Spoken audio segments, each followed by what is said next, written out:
had to go. Okay. We're good. Okay, let's give her. All right, thanks everybody. Thanks for your intros and thanks for all of the words that you've said. I'm really excited to really and truly have Pierre, Roy, and Colette kind of talk about this from their perspective. I'd love, Caleb, for you to bounce in because ultimately your name is on here too. So, so just to give you all some background too, a lot of folks from this circle are actually a part of our, what we now call the Reconciliation Action Team here in Calgary. And formerly we were known as the Langevin Name Change group. So it was basically a whole bunch of folks that are coming from this book club that are working towards reconciliation here in Calgary. And, you know, Langevin name with the school board was something that we were all very passionate about and worked really hard at trying to change, you know, minds and hearts. But I mean, as an Indigenous person, I'm pretty used to having the door slammed in my face. So anyway, we got a whole bunch of settlers together and the settlers had to go through the same hoops that and trials that I went through. And honestly, if it wasn't for the 215 graves that came to be, I'm still not 100% certain they would have changed the name of Langevin. So your Reconciliation Action Group, I'm hoping that, you know, the one here in Calgary can kind of hear a little bit about what it was like for you to do this book, have your circles, and go from there. So maybe we'll start with Pierre, Roy, and Colette on what this experience has been like for you. Roy, do you want to jump in first, and then I'll follow after you? Well, good evening, everyone. I guess for myself, how this all came about was not something I pursued. It was really funny because early on in my life, I suffered with addiction and not feeling a whole person, not feeling complete. And as I went through life, I always had an underlying misunderstanding of who I was as a Métis. And so as time went on, I came to be a part of this group, which was, I believe, was the God of my understanding's intention to be part of this. And I'm very grateful for it because it brought me not only an understanding of myself as a Métis, but an understanding from the settler's point of view. And the great thing with that was, I think for myself, I was, you know, taught to understand certain things that might have not been completely true in my own background. And by coming to these circles, you know, I think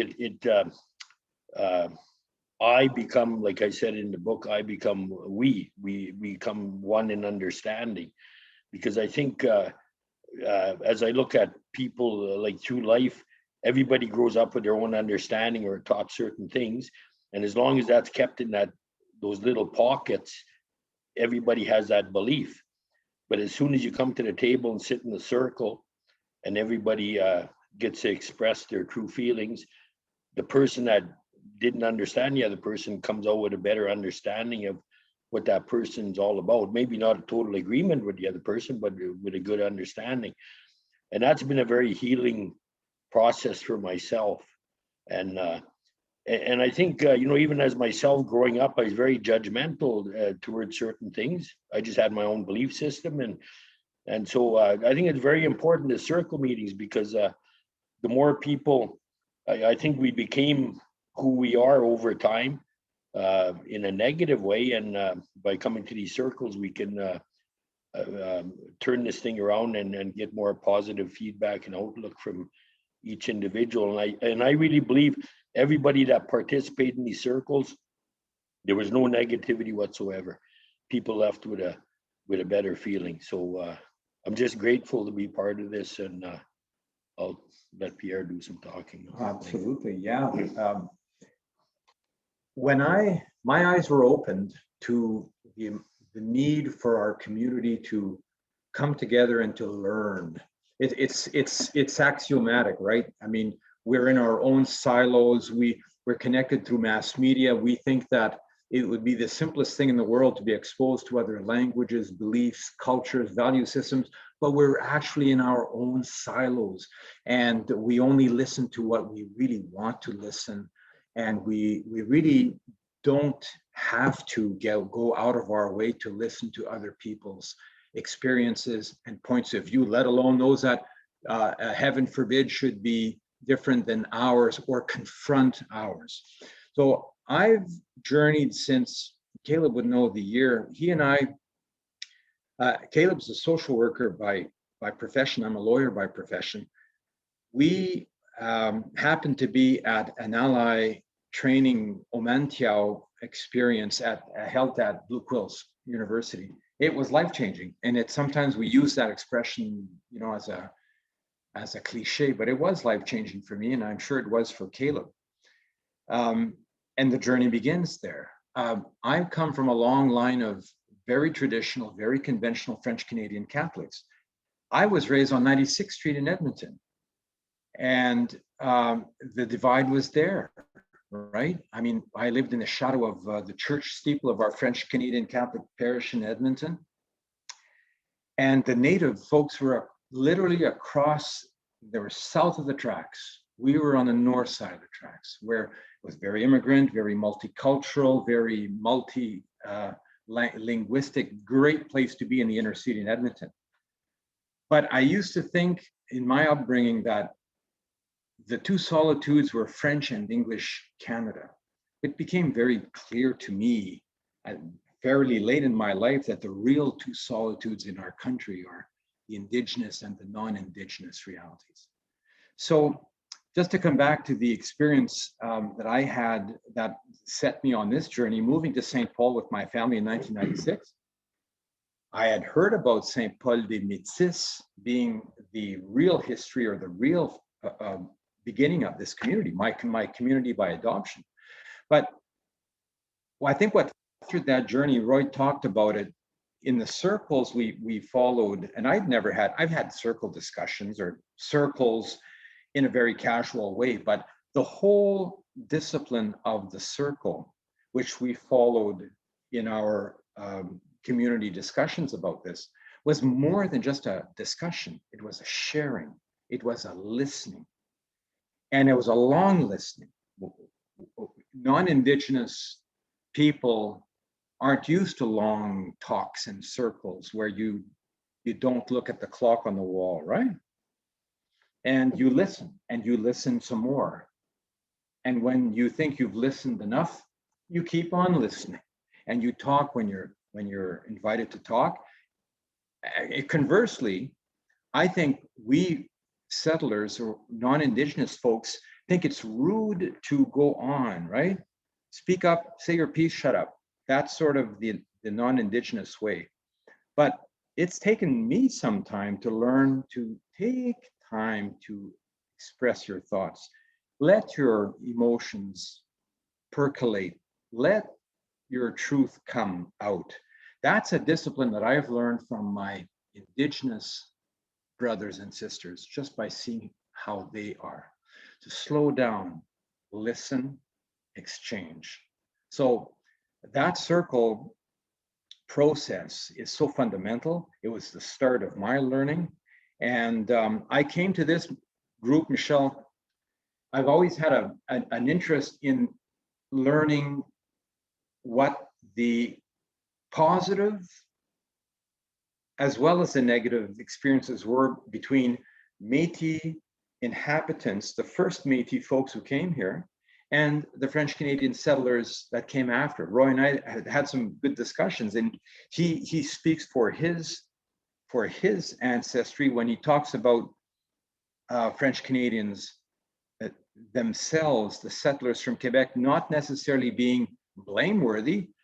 There is a real tension here about the role of the Roman Catholic Church that I belong to, proudly, without apology, and what the real truth of their role was in the disbanding, the founding and the disbanding of the Métis settlement. So that's where people become fragile and tense, right?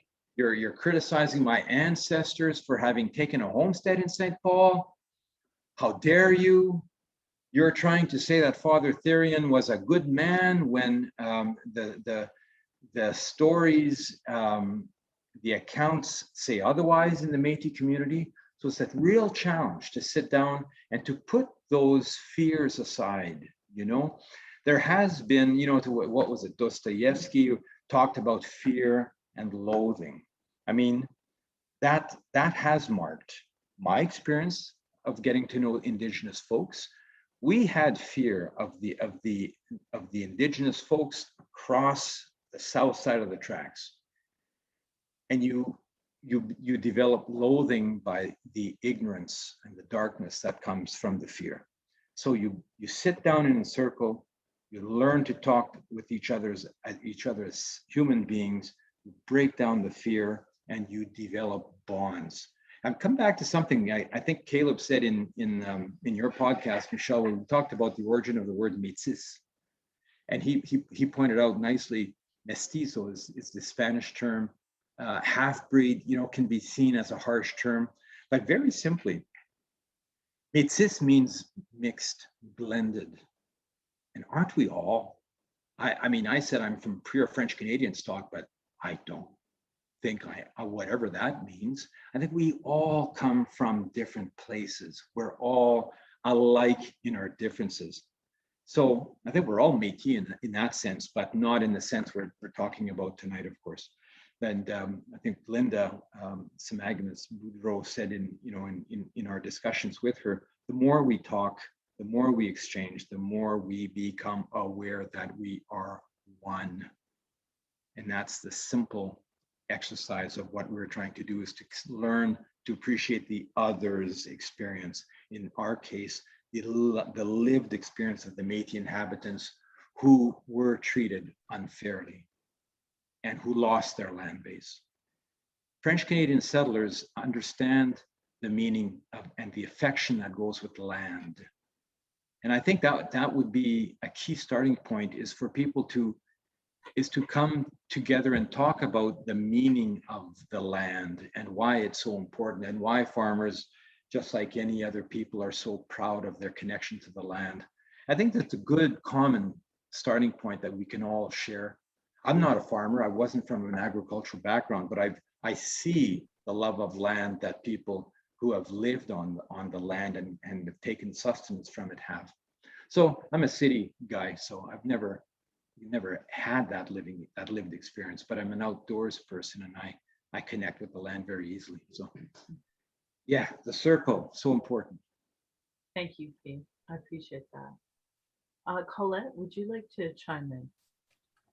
Sure. So growing up, my dad was very proudly and unapologetically Métis, and I grew up very, very Métis. I take after my mom. She's German, but I had a very special relationship with my father. So I grew up, and he proudly introduced me to everyone if we go somewhere. This is my daughter. And I grew up hearing stories about St. Paul and how proud my ancestors were to build the church, and that they were proud businessmen, and they had a lot of cattle, and they were very successful. And I remember, actually, it's in the book, asking my dad, well, why aren't we a farm family with, 100-year plaque? And he said, but we were hobos, my girl, he said to me. So I grew up being proud, but at the same time, you hear the narrative, you go to St. Paul, I see my father not being treated as respectfully, like I couldn't respect my father more. And to see that was very hurtful, the way he was treated. I have to say, he was a saint. He didn't complain. I'm a little more bitter than he is. And then I went to the museum 25 years ago or so when it opened, and I said, where's the story of the Métis? We founded this, and pretty much almost got chased out of that museum. How dare you say anything about the Métis? So I had a chip on my shoulder, and I thought, I'll never go back. And then the narrative that happens on the church website or in different venues. And then this opportunity came up to kind of share our story. And I think for me, that's the value of this circle, is being able to share, being heard, and people are listening to hear, not to respond, right? And I think the feeling that we were finally heard was very cathartic. It was very healing. And that we do have a book that not everyone's going to necessarily agree with, or they'll have those kind of defensive stances. But the fact that at least we have something documented that you can point to and it's real. And the stories, like the stories I grew up hearing, not just my dad told me, but many Métis people, like there is a truth to that. Just because it wasn't written down doesn't mean it's not true. And for me, I think that's, like I said, it's very healing, and I'm very happy that I was able to participate. And thank you for allowing me to speak tonight. The opposite, Colette. I think between you, Roy, Susan, and Caleb and Pierre, because you have so much to offer. You know, our group especially needs that that extra boost of like, okay, we're still moving forward, we're still doing the right thing, and you know, and we worked really hard for the Langevin name change, but you know, there's more stuff to come, like the John A. Macdonald School, high school in Calgary and such. Just there's so much work to do. And you know, I haven't even actually mentioned today is the International Day of Indigenous Peoples.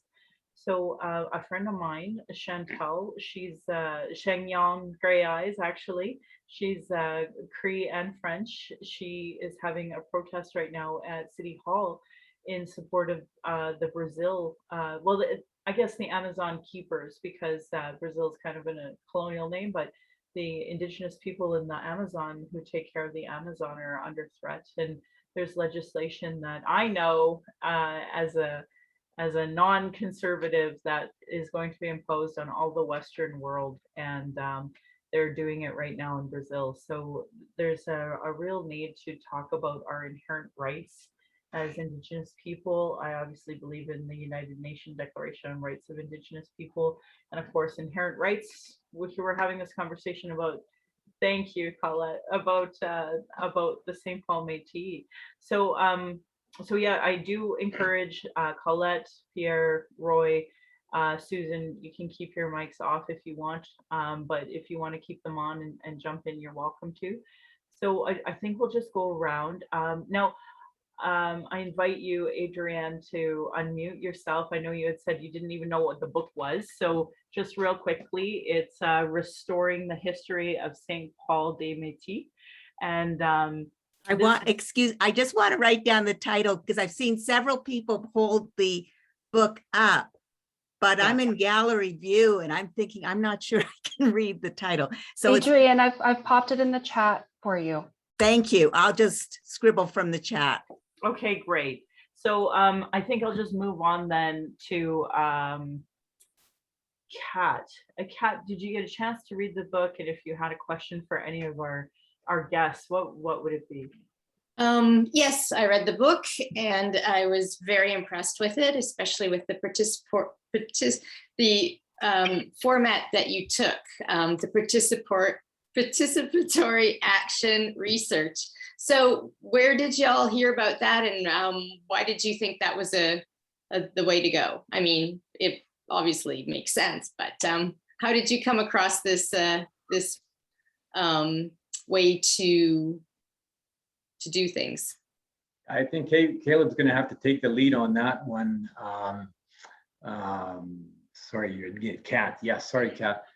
Caleb really had the academic theory behind that, and I'll let Caleb explain how he chose that model. Yeah, so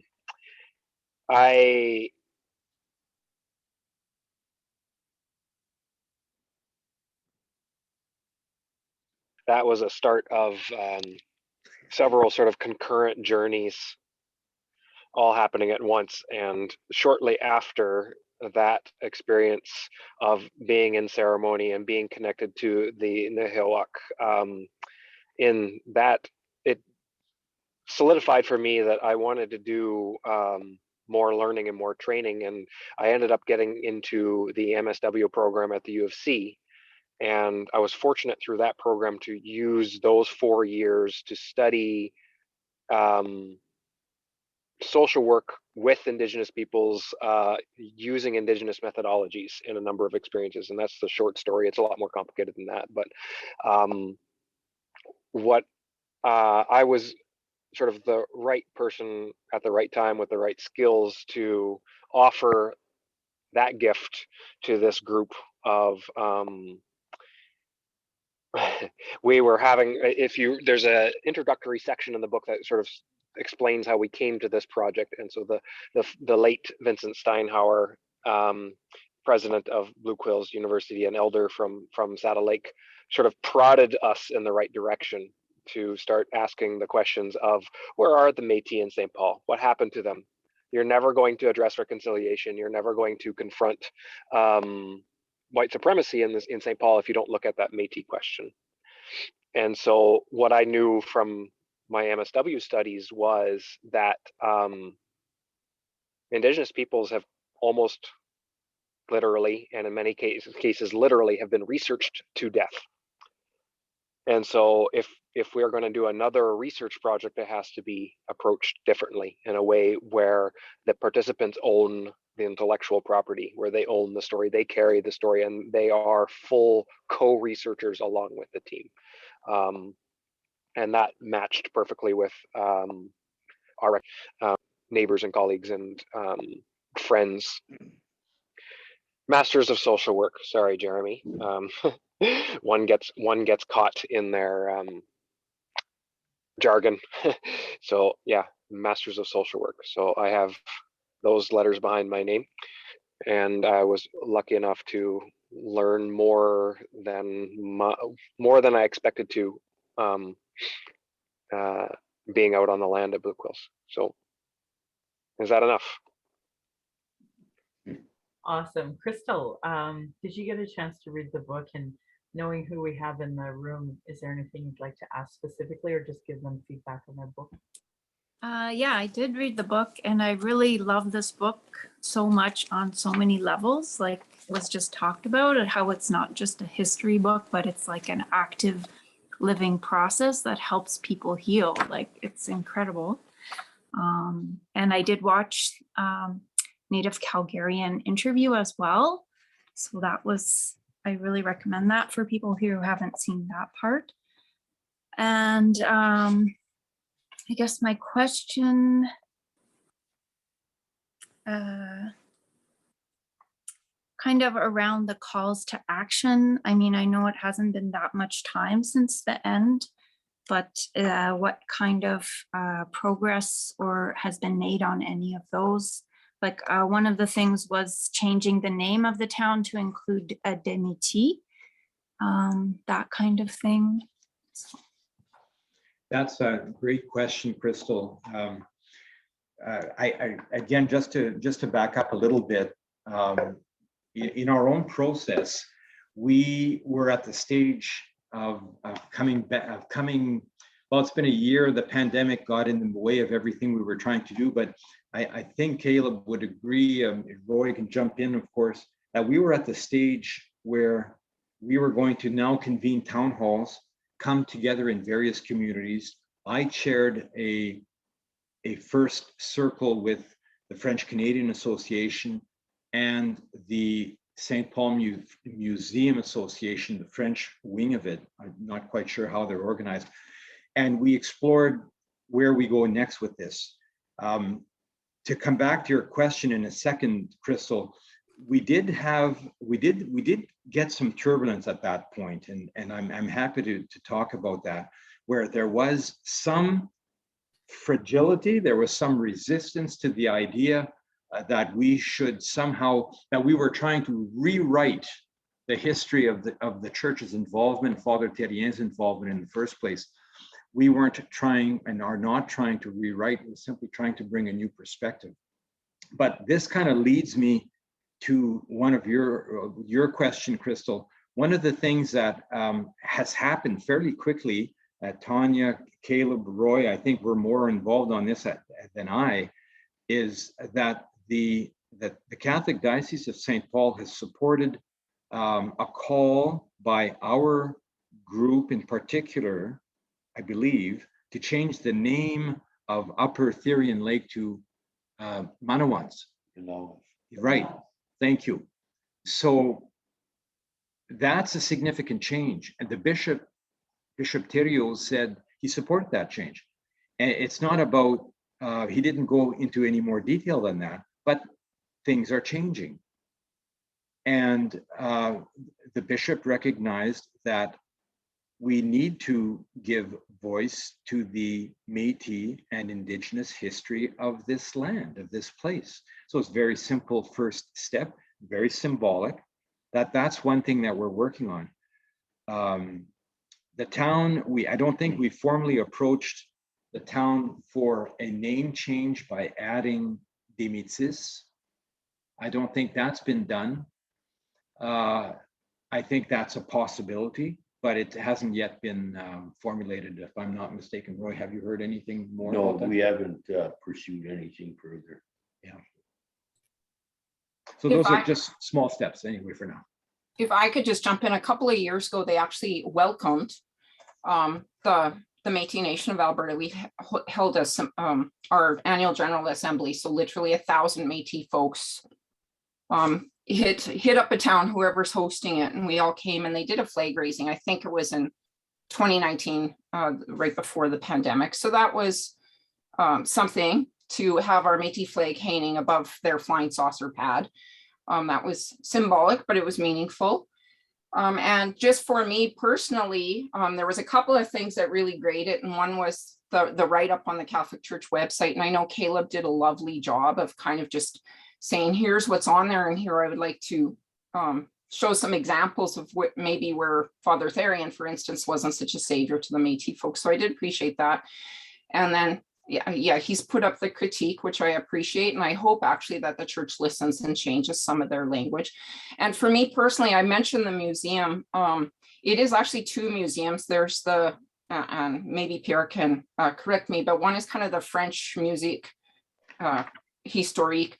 And then there's the People's Museum. And there's still some tension there for sure, but the People's Museum has actually allowed myself and a group of really amazing Métis women to have a display. And it's, to me, it's just the first step, but we at least have a portion in the museum that's dedicated to the story of the Métis, that's written by the Métis people who were dispossessed of their land there.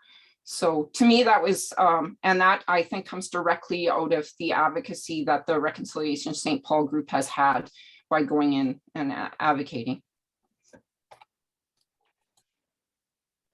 Boy, that's some positive conversation. That is so exciting. Thank you so much, Caleb, for the links, and also for just folks who can't see the links he put in the Manawasis, Cree meaning egg gathering place, traditional duck egg gathering place, which makes sense. Duck Lake is Batosh, close, not that far really. So really grateful to hear all of that. So thank you. And then the link, Reconciliation St. Paul WordPress, that's on the podcast, but there is a part that was done December 9th called Critiquing Parish History. So if you are just listening or watching, you can Google that and we'll add it to the links when we go to post this as well. So thank you. Yeah, so next would be, so we've got Crystal, who's after Crystal? Jax, did you get a chance to read the book? And if so, what's your feedback, or do you have questions? Yeah, I did. I learned so much, and just, yeah, I just felt so kind of, I guess, ashamed that I didn't know so much of this. Like, and so I'm just so glad that I had the opportunity. And then I was just really excited listening to the podcast yesterday when I heard Roy on. I was like, yay. And I loved this story he told about being at a hockey game, and just the forgiveness that so many of the descendants had was just like amazing, right? So yeah, I'm nervous. Sorry, everybody.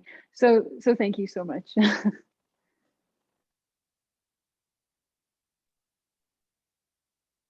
I don't know if you want to respond to that, Roy, at all, or Caleb, or Pierre, or Colette. Yeah, I could say a few words, I guess.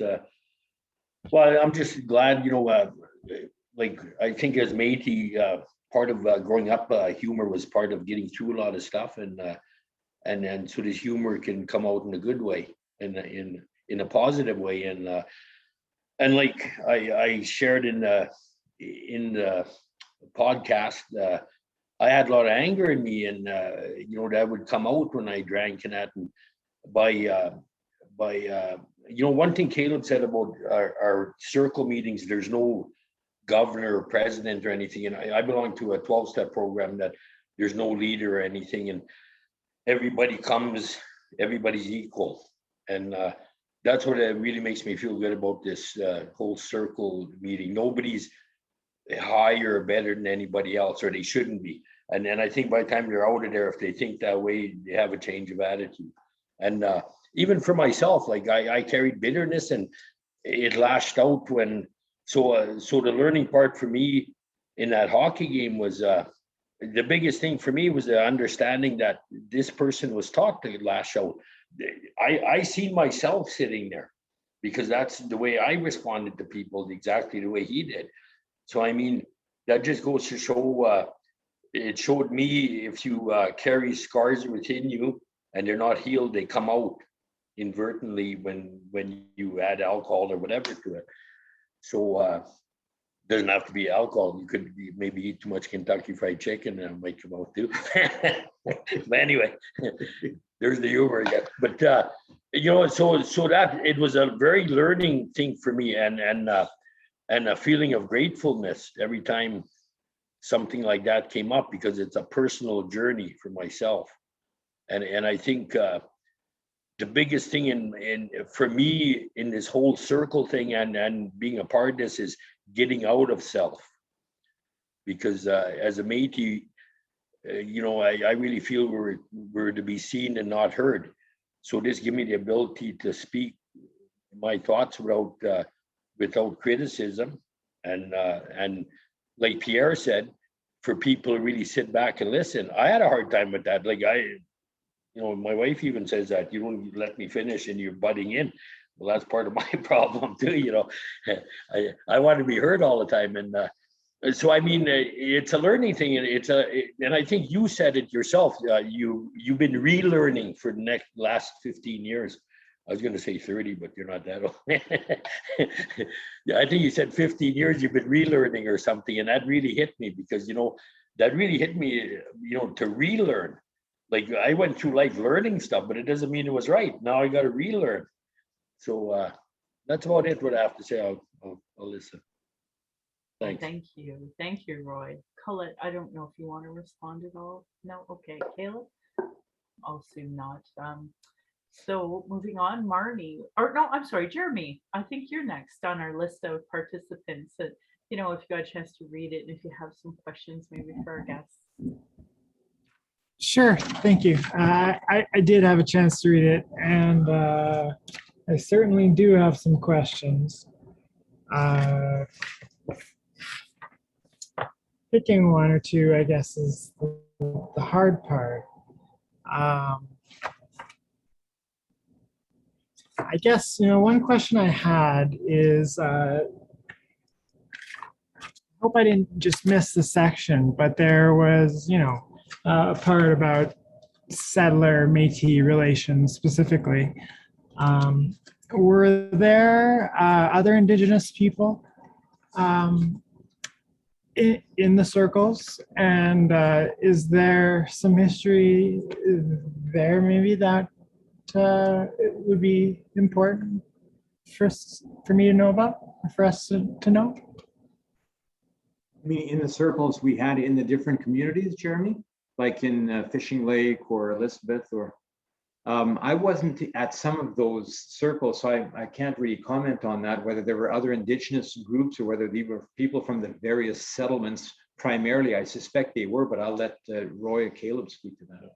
I think for myself, the circle meetings we had at the Manawa Center, people from all different cultures came, Ukrainian descent, Native. So that was held at the Manawana Center. The circles we had at the Métis colonies were pretty well just strictly Métis people. But the circles themselves that I attended at the Manawa Center, we used to call Manawanis, but it's really called Manawas Center. That was all, anybody could walk in on it. So it was very, very multicultural, and a lot of people were really kind of blown away with what they learned. So we didn't have, I maybe attended maybe 4, and then COVID came, so we didn't really have a long-term thing going. So I before that, I can't say, maybe Caleb, I think maybe before that the circles had started before I joined. Maybe Caleb can answer to that. I don't know if Caleb's got good bandwidth, but I actually believe I only went to one, but I was in discussion with Tanya. For this book itself, it was primarily Métis and other Reconciliation St. Paul members. However, they kind of dissected it or presented it in other circles, which of course everyone's invited to hear. Right. So I believe, and then the Reconciliation St. Paul team, I'm actually not a member. I'm just kind of a hanger-on kind of person that helped in a circle as well as edit the book. And I'm obviously interested in kind of what's happening, but I'm a librarian as well, and I work in Edmonton most of the time, not non-COVID times. But I believe the Reconciliation St. Paul team, the more people that come, the better, right? Like everyone's invited. I'd like to add this to your comment, Colette, and this was my personal interest. Jeremy, this is maybe not quite in line with your question. I remember one circle we had at Portage College. Were you that one, Roy? Yeah. We had a nice, I thought, cross section of Métis folks who identified as more French and Catholic, others who were not identifying themselves in that way. I was there from the French Canadian settler perspective, so we had an interesting sharing of views there. What my goal is, and we aren't there yet. This is, I guess it was maybe my motive, my personal interest in this project was to see how my French Canadian peers would interact with Métis descendants, where there could be an exchange of views, frank, respectful, but sometimes painful if need be. I'm expecting and anticipating we're going to have that discussion, but we're not there yet, and I wish we were. But I do see obstacles there, Roy, Caleb, because of the, we've seen the fragility. You guys saw it firsthand at one discussion, one presentation at the St. Paul Museum, or Musée de Saint Paul group rather. I saw it in my own French Canadian circle where I presented the concept. There was a call.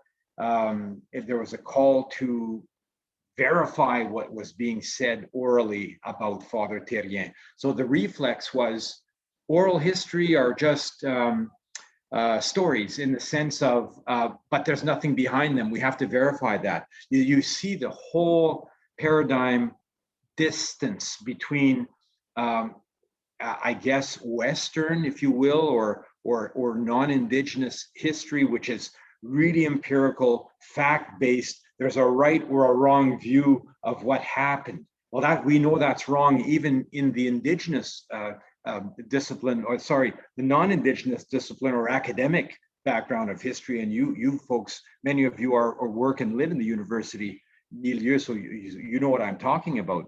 But so in the French group, there was a call to speak to. I think he's executive director of the Société Historique. It's a French Canadian. It's a provincial at the provincial level of Franco-Albertan ACFA.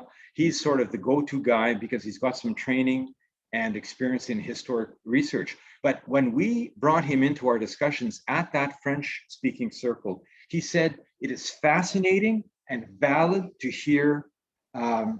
Not just the oral stories being told, but the participatory action research model. That is a valid model that we have to learn more about, and how that very model could be used in other aspects, such as in the French Canadian history research of what happened in Alberta. So that model was validated by Denis Perrault, but we haven't come together to discuss what happened, so that settler descendants can say, why do you say that my ancestors took your ancestors' land? Maybe I'm looking for something that isn't going to happen, but I think we need to have that honest, I think you mentioned it, Michelle, that honesty, that honest discussion. When we listen to what the other has to say, things change, people change. We haven't gotten to that point, and I really want to be at that stage where we can have that discussion in our own community between the folks from Roy's side of the story and the folks from the French Canadian side of the story. Oh, it's beautifully articulated. Thank you so much. I want to welcome Kathy. I know you're here as well. Basically, in Pierre's window, you see him and Roy. Roy is our Métis elder, and then Colette is also from St. Paul. And then we actually have Caleb on the line as well, but he's just turned off his video to make it easier for, you know, bandwidth, all that stuff. So I'm going to invite Marnie and Susan to, you know, tell us if they read the book, what they liked about it, and then of course give feedback to some of the authors or ask a question. And then I'll invite you, Susan, if you'd like, and we'll go from there. So Marnie, if you'd like to unmute yourself, and we'll go from there. I loved this book. I've done a participatory action research myself. And when I opened it, I thought, oh, that looks like a report. And what's kept striking me is that this is like looking at a drop of water, and it's a lake of history. And this happened across the continent. What happened to the Métis and Sepul des Métis, I think, happened everywhere on this continent. And so to have that, or something like it, and to have that very detailed, close perspective felt so important. And I know I could be making stuff up here, but I tell you, I was reading all the academic, like the lit review at the beginning, and it was fine, and I was reading it. And then we got to the stories from the Métis people, and I could feel in my body the difference. You know, when you say, Pierre, that when the written history is all facts, yeah, but it's written by humans and they have their own perspective on which facts are legitimate. So, and I don't know a lot about oral history because it's not obviously from my tradition, but what the way things are validated and the ways the history is built feels so right to me. So it was really nice to read. And my question is very much like Crystal's. I felt like, you know, when you watch a TV series and they leave you at the end of the season with a cliffhanger, so I feel like now I need the sequel to this book, because I really do wonder what happens next. These felt like such good and positive steps. And so you've spoken to that, all of you, a little bit, but that was my question too, you know, what comes next. And I think what's offered here feels like a real gift and a possible path forward for lots of other places. So it feels like a very special, important, and extremely interesting book. Mine, I was going to lend it to somebody, and I realized it's like I've marked it all up with things, exclamation marks and underlining. And so I really love this book, and I thank you for it. Mm-hmm. Mm-hmm. Do you want to respond at all, Roy or Pierre, Colette? Roy was just mentioning, you know, the distribution. Caleb knows more of the details, but on you go to Amazon, we have copies. We're happy to distribute. I've got some, so please, Marnie, if you'd like, if you know people who would like more copies, just please get back to us. You can get them from Amazon as well. Thank you for those very warm words. Thank you so much. And I'd just like to say it was a total labor of love. Like as the editor, I had seen a number of iterations of this. And I was very, actually, I'll be honest, I wasn't pleased with the first kind of draft. And so I had some conversations in the second one, and I know Caleb like really pulled a lot, like he wrote basically, or the group wrote about 3 books to get this final copy that like a Métis person was satisfied with the narrative. And there's a lot of things even that you read, like the Alberta curriculum, for instance, in the past, they'd be like, why did the Indigenous people perceive that this was being taken away? It's kind of like, why are you using that terminology? Why did they perceive it was being taken away? So it was a lot of kind of like really examining the language and throwing those in. Why did Therian perceive that, Father Therian, or why did the church, and really kind of bringing it to that Métis and really looking at it with that Indigenous lens. And I know, like I as an editor was quite demanding with that language, and this group was so incredibly responsive, until I feel like when we met as in our Métis book club that they had mentioned, we met, they had a presentation, and then we met several times. And I feel like most Métis people are very satisfied. And the Métis Nation of Alberta, I'm deeply kind of linked to, and all of the Métis Nation, the staff members and other Métis people were really pleased with the way this unfolded. That's the best news ever. I'm so happy to hear that. Caleb, I don't suppose you just want to chime in. You don't have to come on video if you don't want to. No, it's all good. I don't mind coming on video. I thank you so much for those kind words.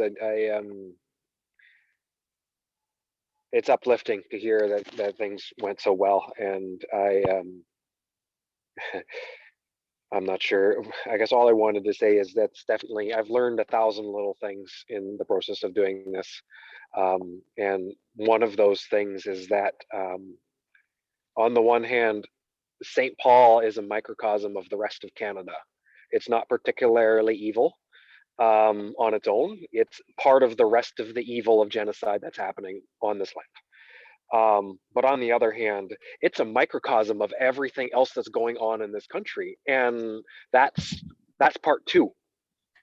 Now that you know that, what are you ethically and morally obligated to do? Yourself, for your children, for your grandchildren, for the next 7 generations. You have treaty obligations to live up to. I'm speaking to settlers and Indigenous people to an extent, but more so I speak to settlers. We all have treaty responsibilities to live up to. We also have wrongs to account for. And frankly, it doesn't matter whether you think your ancestors were responsible for them or not. Not taking care of a mess that's been made still leaves the mess. And so we can work together to make this a better relationship and a better partnership on the land and on this place, or you can do nothing about it and let the genocide continue to happen, at which point you're at least complicit in the wrong. Sorry, I got quite passionate there.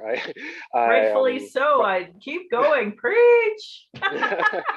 And so that's what I put into the writing of this book is that fire drove me, and I have a passion for learning and pedantry, frankly, and so I loved working with Colette. And she's right, the first draft of the book was appalling because there were 5 different authors all contributing their own material, and Tanya, myself, and her worked to make it not 5 of the author's stories, but an adequate representation of a Métis story.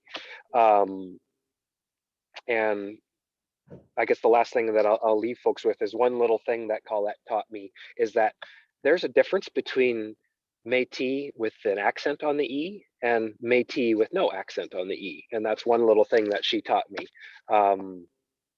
The Métis Nation of Alberta uses the accent, whereas the Métis General Councils, the Métis Settlements General Council, does not have the accent. And she knows more about that than I do, but I didn't know that before now.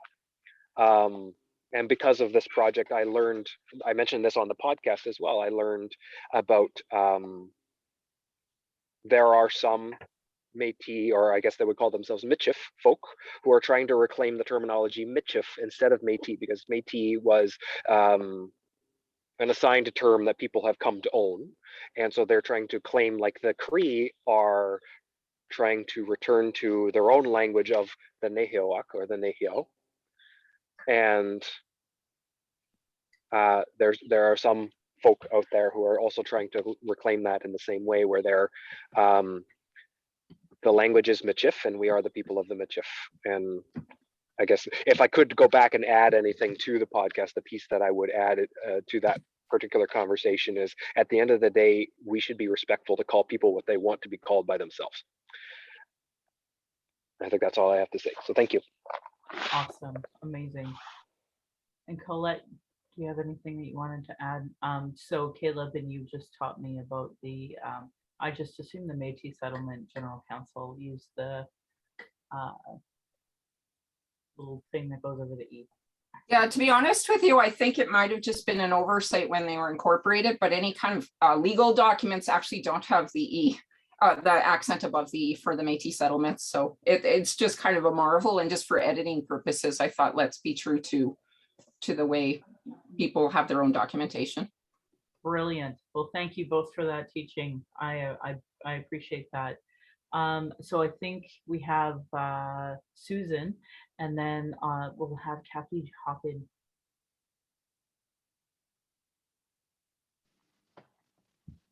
I want to thank the authors for all of the work that you've done, creating the circles, listening to people's stories. I read the book. It was well written and spoke from a perspective of the Métis. I could feel the Métis voice in this document. I could also appreciate the way that the Métis were pushed out, and how the legal system, and that I'm a retired lawyer, so I speak from that perspective, as well as I was raised Catholic and I was in care, and I know about being a ward of the state and being a Métis child, which took years to find my family, but I have. And what I found was so important in the book was how each organization, and I refer to the Catholic Church as an organization with self-interest, and their self-interest continues today, even as we see from the Truth and Reconciliation Commission how the Catholic Church did not raise the money that they promised to the residential school survivors, and how that same story you've documented here in how they pretended from their own perspective to be helping the Métis, but wanted control of the land, wanted control of the people, and control of the money, and how they became agents with the government for assimilation for the Métis and to help dispossess.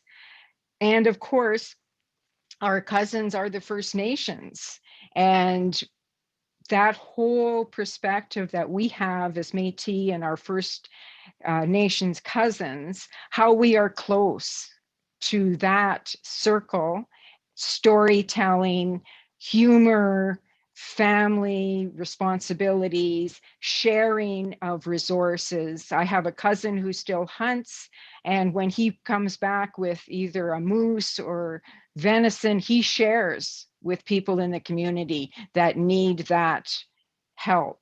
And that's just done because that's what we do. And so I want to thank you very much. Excellent book. I learned a lot because I'm from Saskatchewan originally. So I learned more about what was happening here in Alberta. And it both made me sad and somewhat angry. But I'm very grateful to you for putting this forward, because that will help us moving forward with reconciliation. And I guess there's most recently, some people are aware about the Métis hunters that were killed, and the trial is coming up in October, November in St. Paul. And that's, for me, that's an interesting context or background of what that is going to bring up when we're trying to reconcile and have these discussions and have this sharing, but there's going to be this trial. And it will be interesting how that will bring up other kinds of emotions for people. So thank you very much for the book. Excellent. Thank you. Roy Pierre, do you want to? Thank you for that, Susan. You know, I'm a lawyer as well, and that you've opened my eyes to the importance, really the emotional backdrop that's going to play itself out with the trial. The accused, and again, this is not, you know, can't read much into this, but I believe the accused are French Canadians, they're settlers, and it'll be interesting to see if that tension is expressed. And I thank you, Susan, for bringing that to our attention, because that is going to be an important backdrop that we need to be aware of. It could be a catalyst to the very discussion that I alluded to, that I am looking for. So I better be ready, because it can be happening very fast and very emotionally. It's very true.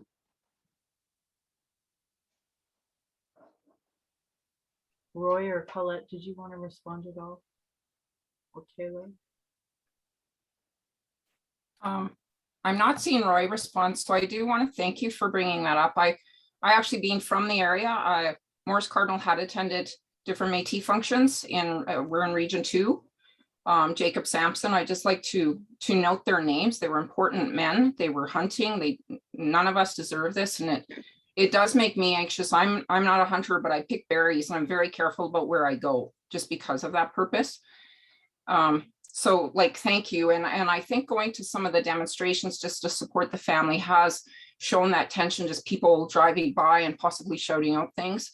I know in Edmonton, the family priest of the accused came to support them and didn't really show any kind of empathy or compassion for the victim's family. So there will be, I think, without a doubt, some tension that will come up. You mentioned the Catholic Church, and I'm just going to say a good friend of mine, Paul Garrow, is a professor at the Faculty of Native Studies, and he's doing a lot of research on Métis people and their relationship with Catholicism, because you will hear there's a lot of Métis people that are still very staunchly Catholic. And certainly, like, I'm one of those that my family was Catholic, but we call ourselves not good Catholics, right? We may get baptized and we may get our last rites and have a full mass funeral and wedding, but in between that time, that's a different story. So, and I know he points out that our relationship with the church has always been kind of more relational. It's about those relations and going, and it's about the fellowship. And that's always been somewhat of a problem. So we're off hunting for 6 months, hunting, trapping, following the buffalo. And we're not filling the church's coffers, right? Because we're not sedentary. So we're not ideal Catholic parishioners. And I think that ultimately is, to some degree, kind of part of why this story takes place, is because we weren't ideal Catholics either. The French Canadians, they were sedentary. They would fill up those coffers a little better. They weren't coming just to visit. They were also coming to worship. So I'll just kind of point out that we have a unique relationship with the church as well. And thank you so much. I'll just point out too that I'm related to a lot of Dumonts, and there's a lot of actually, the president of the Métis Nation was a Dumont. She's from the Fishing Lake, Frog Lake area, and there was Dumonts in St. Paul as well. So I'm so glad you could join us. And I see Caleb's got his hand up. Caleb, you're next. You're up. Yeah, just a quick comment about a connection between Mr. Sansom's, tripped over that name all the time, sorry, Sansom, and Mr. Morris and St. Paul de Métis. The dynamics of racism in rural Alberta are such that I suspect, and from what I've seen, there will be great lengths taken to say that the accused in this circumstance, you can't prove that they were being racist. So therefore, no systemic racism was at play either. You'll hear that subtle shift of language happen all the time out where we are, and probably in the cities too, but that's a huge piece, is we can't prove that those accused were being overtly racist in this circumstance. So therefore, there was no systemic racism, and there is no systemic racism. The two are different, and they're intertwined with each other. And quite a lot of the racism that happens that I can see now with a few years of being able to see two different worlds just barely, one dimly, one more clearly, but seeing that angle of you can be very, very racist and not realize that you are. And that's systemic racism pushing that along. That different, a little bit different than unconscious racism, as opposed to systemic racism, where you intending to do good carry out the actions of a state that intends for you to have a racist outcome, or an oppressive, or a colonistic, or a genocidal outcome. That's systemic racism. That's a form of systemic racism. And that's all I wanted to say. There's a link between how everybody functions out here and this particular tragedy. So my prayers. I really appreciate you all bringing up this case and talking about how it's interconnected, because we just had here in Calgary the trial for Christian Youngman. Now, this was a young man who was from Siksika Nation, and he was a rising star in the hockey world as well. And him and his buddies were out having, shooting pool at the local bar in Strathmore, and him and a white fellow got into an argument, and over smokes, if you can believe it. The white man went home, got his brother, got his gun, chased these two, Christian, a young man, and his friends, and I think his brother was with him as well, and chased them to Siksika. The white people got out of their vehicle, aimed their rifle, shot, killed him. And we heard that exact same conversation actually from the judge, where, well, we can't really prove that he wanted to kill them. Like, he literally left the bar. He literally went and got his gun. He literally went and chased him down. He literally aimed at the truck and somehow is not found guilty of first-degree murder, but of manslaughter. So it's sad, because a lot of First Nations are excited that he got found guilty at all, especially after what we've gone through for 10 years with Cindy Gladue. So, I think that, we talk about reconciliation, and like, I talk about genocide every single day because that's what I'm living. And our children are being apprehended, and that's a form of genocide. And a lot of them kill themselves because of all the trauma they received from the stupid state. And this is ridiculous. I can't even believe we have to have this conversation. So for me, we are living ongoing genocide, and having this conversation about the two Métis fellows, Kristen, a young man, like, this is the reality of living in Alberta. I was born and raised in Alberta. Lived in Sylvan Lake a long time, Calgary a long time. I've seen nothing but violence against Indigenous people, and especially killing women. So that's why I'm the MMIW committee co-chair for Calgary. So like, this is major issues and major conversations to have. And I see your hand up here, and Roy, so please interrupt me.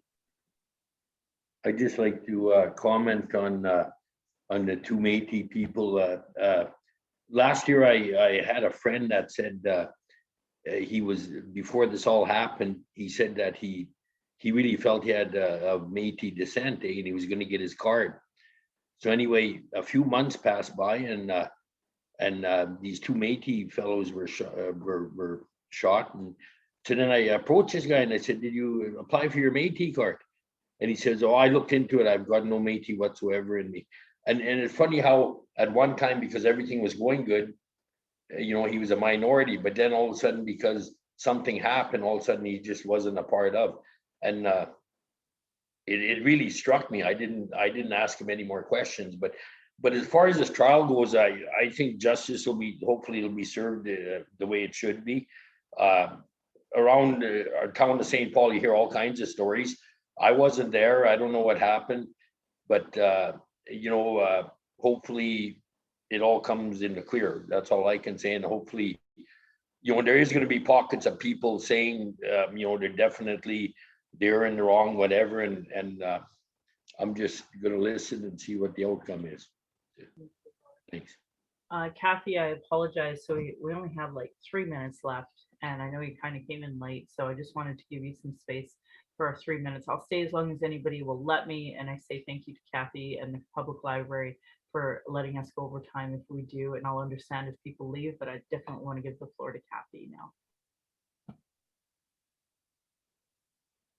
And you're muted. Hi, everybody. I just quickly wanted to say, as a Métis person, it's a really challenging time for me. As Michelle said, it's ongoing genocide. So, you know, the book, this is my lived history. It's coming out in different ways, how I've, you know, been ashamed of who I am. I've been taught to hide who I am. You know, there's still, for many people, shame around being Métis. And then we've got this shit going on in Canada and we're getting our asses kicked. You know, I feel like, is this a safe place for us? Really? I have a lot of anger right now. Thank you for listening, guys. Thank you. Oh, thank you for chiming in, Kathy. Katie just put in the comments, really great point, that our September reading will be on the TRC called Action 92 on business and reconciliation. So like, this is a conversation that I'd like to see our Calgary group do, of course, St. Paul, where we're all talking to businesses about what does reconciliation really look like, you know, to start creating a more inclusive community as well. And especially considering right now, people are getting away with killing us, right? We don't want that. And I really pray for more, well, for both the family in general, for what's happening, and all the love and strength to them as they go through this, but also the Métis community, the non-Indigenous community of St. Paul. I mean, this is another boiling point where we could have two groups come together. My hope is for your entire reconciliation group that it kind of is the leader in how to discuss this in a better way. So I can't thank you all enough, Caleb, for reaching out to me to tell me about your book, you coming onto my podcast, now you coming to this book club and letting us have this open dialogue. I can't thank you all enough. And I invite any of you from your group at any time to reconnect with us so that we can do cross collaboration on reconciliation, but also, you know, as we move forward, we want to support you as you go through this trial, because it's pretty hard when you have this much tension and pressure. So thank you all. And I'll just let Pierre, Roy, and Colette and Caleb kind of finish us out. Thank you very much, Michelle, for having us. It was an honor. It was a privilege for me to be here to share my limited view as a French Canadian settler with my friends Roy and Caleb here. Thank you for that last word about wishing a growth of love and of peace as we approach probably a very tense time in our community around the trial that Susan reminded us of. Thank you for having us, Michelle. Thank you for this very important voice you give to the value we all share. Thank you. Thank you. Thank you, Roy. Thank you, Colette. Thank you, Caleb. All right, it looks like those are our last words, so I appreciate everybody coming, and I hope that you consider re-registering with the library if you're not already a Calgary Public Library participant, and if not, just private message me and we'll get you the link so that we can continue on our great conversations. And I encourage you over the next months to find examples of business and reconciliation, and then that way when we come together, hopefully we'll have some good examples of like patterns that we see together. So Marnie, the next book is the Truth and Reconciliation Commission, called it the Call to Action on Business and Reconciliation, which is 92. And again, you know, that's there are lots of good examples. So hopefully we'll bring that together. After that, boy, I wish I was remembering offhand, but I'm kind of off right now. Sorry about that, Marnie. So thanks so much. Thanks everybody for coming. I sure appreciate it. Thank you, Michelle. Thank you, Michelle. Good night, everybody.